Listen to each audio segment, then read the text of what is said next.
Been gone for a while, now I'm back with the remix. For the peeps in the club, I pray that they feel this. Not for my glory, but for his. So by the end of the joint, they'll know that Jesus lives. This be the one to free my fellas and shine in God's love to see me. Basically, I started doing music when I was 16 years old. I started off as a DJ. I was doing underages, I was doing house parties and things like that. I got saved when I was about 18. From that point on, I really wanted to make my music for the Lord, but the flesh kind of got in the way, so it took some time to actually readjust myself until probably I was about 21 when I was probably involved in a lot of secular music, and I thought, look, God's called me to something better than this. So I really made a big change in my life then. I just said, nah, this is it. I'm going to make my music strictly for the Lord. And from that point on, I've been doing this music. So that's how it all started, and that's where it's at now. 5-1 came about when I was about 20 years old. It was a record label that I created for myself and for artists that I was nurturing at the time. It wasn't a Christian record label at the time because I wasn't doing Christian music, but when I did get saved, I decided to revamp everything, and so the artists that I was working with at the time that were on 5-1 left because they didn't have the same vision and desire that I had to make gospel music. So that was the end of that, but the cool thing was it was rebirthed and it was restored and it was sanctified into something that God could use. So now 5-1 is a strictly gospel hip-hop record label, and we don't release anything else other than gospel music, which is what God has called us to do.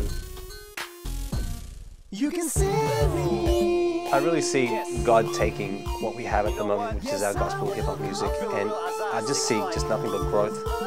Simply because there's a culture out there that hasn't been tapped into properly, and because of that, a lot of people now are responding to the gospel through this genre of music. So all I see is increase. I see increase in numbers at the events. I see increase in rappers that are going to come to the Lord. I see increase in gospel singers that are going to come to the Lord because of this one desire that a certain group of us have. It's not about competition. It's not about trying to be better than anyone else. It's just about increasing the kingdom. And I do feel that, and I feel in my spirit that the more and more we're diligent to God and His calling, the more and more fruit we're going to see out of this. For the past year, I've been working on my second solo album. It's entitled MIA, which stands for Mark is Anointed, which is what the name MarKia actually means. The album is 17 tracks. It features 211, features Tino, Lozo, Rai, the El Shaddai crew. It's just packed with Australian gospel hip-hop talent. It's something that I've been working on for such a long time because I wanted to make sure that every track represented something of God's heart. And I really just pray that this album will sincerely change lives, not just salvation-wise, but by discipleship, encouragement, and teaching. The first single off the album is Send Me, which features Rai. The track is a club track, which talks about getting out of the club to fulfill God's calling. So yeah, August it drops, so yeah, be expecting. Tell me what it is. Tell me what it is. It's that anointing in my life. Been gone for a while.